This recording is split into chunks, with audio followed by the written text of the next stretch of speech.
Hi guys, welcome back to my channel Mostly Programming. My name is Vivek Garg, and in today's video, in the lesson number 2 of the series Learning Python from Scratch, we are going to see what an IDE is, what all options are available, that means what all IDEs are available in the market, and which IDE are we going to use, and how to install that. So before that, if you have not subscribed to my channel, please do that right now. And also press the bell icon so that you can get all the notifications. Okay, so if you want to keep using the IDLE, which is the inbuilt IDE by Python, you can use that. The only thing is it has a lot less facilities than the other IDEs available in the market. So now what an IDE is? An IDE stands for Integrated Development Environment. Now I'm going to explain you what an IDE is with a very basic example, and that is this.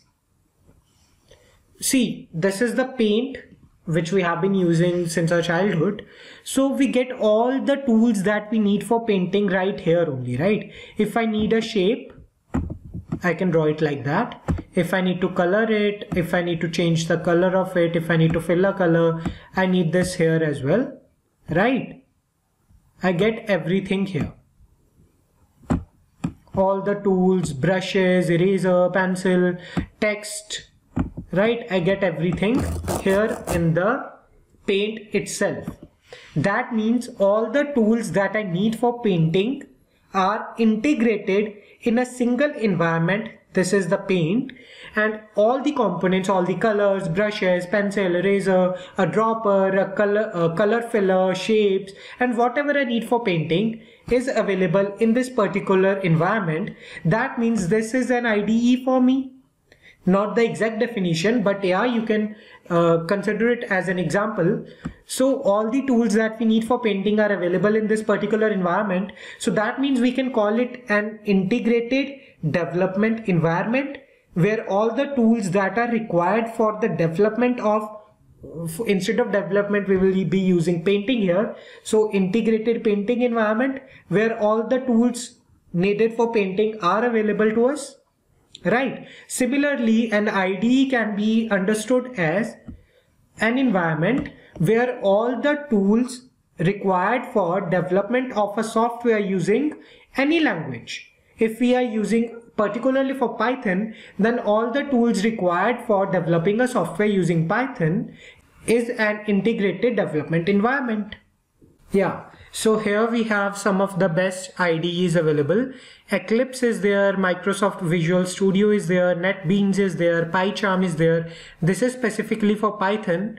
All these are in general IDEs for different programming languages.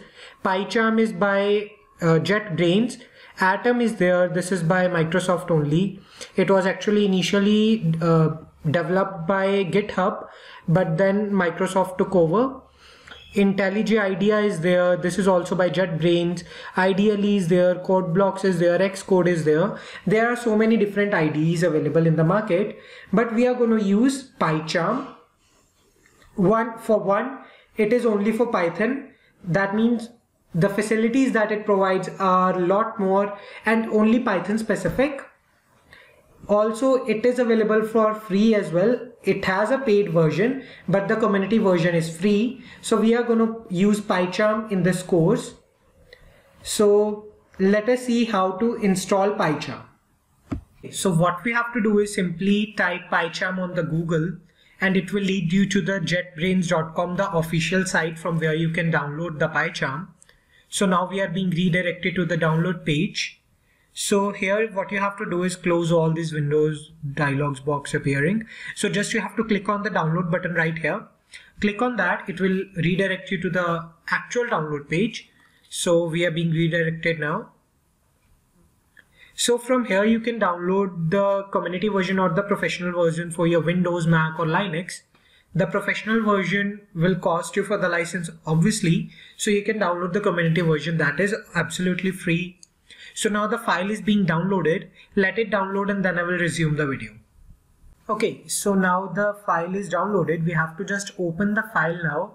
You can simply click on open and open the file from here only, or you can go to the folder itself. So now the file is opening, we have to allow it to run on our system, and then it will start the initialization process to install it. So it is initializing, as you can see on the screen right now. What you have to do here is just click next, select the folder where you want to install the software.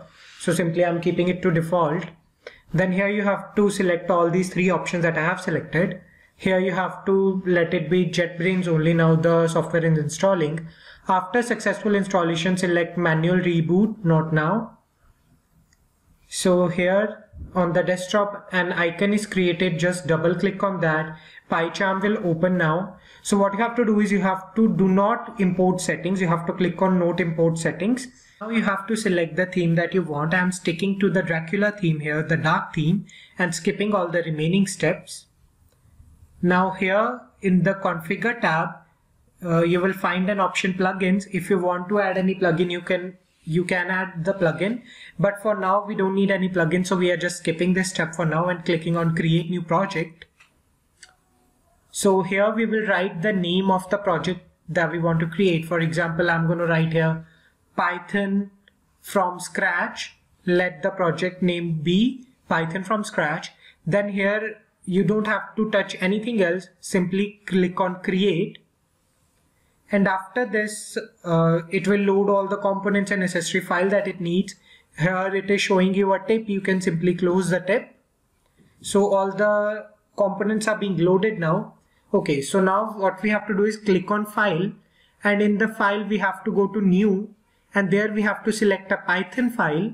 So click on Python file and add any name to the file. For example, I'm writing here basics. So here a Python file is created with .py extension. Here I'm writing print hello world in the parentheses and the strings, right, in the double quotes. So print is basically an inbuilt function. I'm going to tell you a little more about the print function in this video itself. So what we have to do is now run the program, run the sketch here. So click on run. Which file do you want to run? Basics. Yeah, so on the terminal here, on the run prompt here, you can see hello world. You can also run by clicking just here on the triangle in the side, green triangle. So now let's see a basic mathematical operation. So I'm writing print 5 plus 6. So when I run this script, 11 will be printed on the screen. Now let's print 3 to the power 3. When I run this script now, 27 will be printed. Yeah, so we can see here 27 is printed. So as I told you earlier, print is an inbuilt function.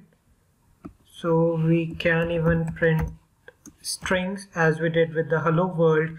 We can directly pass the expressions into it. For example, we did 5 plus 6 or 3 to the power 3. We can also concatenate the strings within it, just like that. So when I'm going to run this, what it will print is 7a. So it basically concatenated 7 as a string to a, right? 7a. It basically joined both the strings, both the characters. We can also do the same with the strings. I'm going to make a separate video about strings and all the what we can do with it, but I'm just going to show what a print function can do. So when I'm going to run this now, we'll get 890FGHF, so that both strings are concatenated just within the print function itself. But if we are doing this,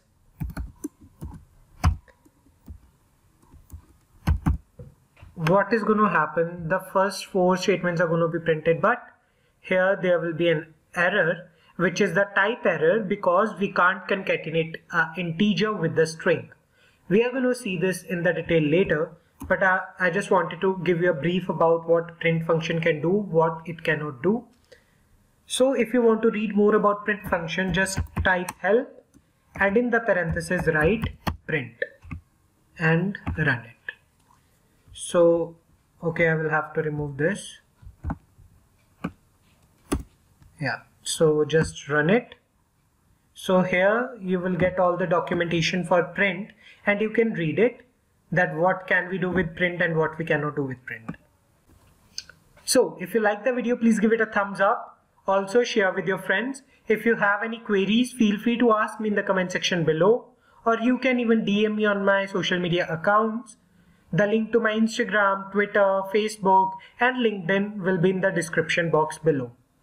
So please subscribe to my channel and also press the bell icon, because your subscriptions give me motivation to make more such videos. Thank you for watching.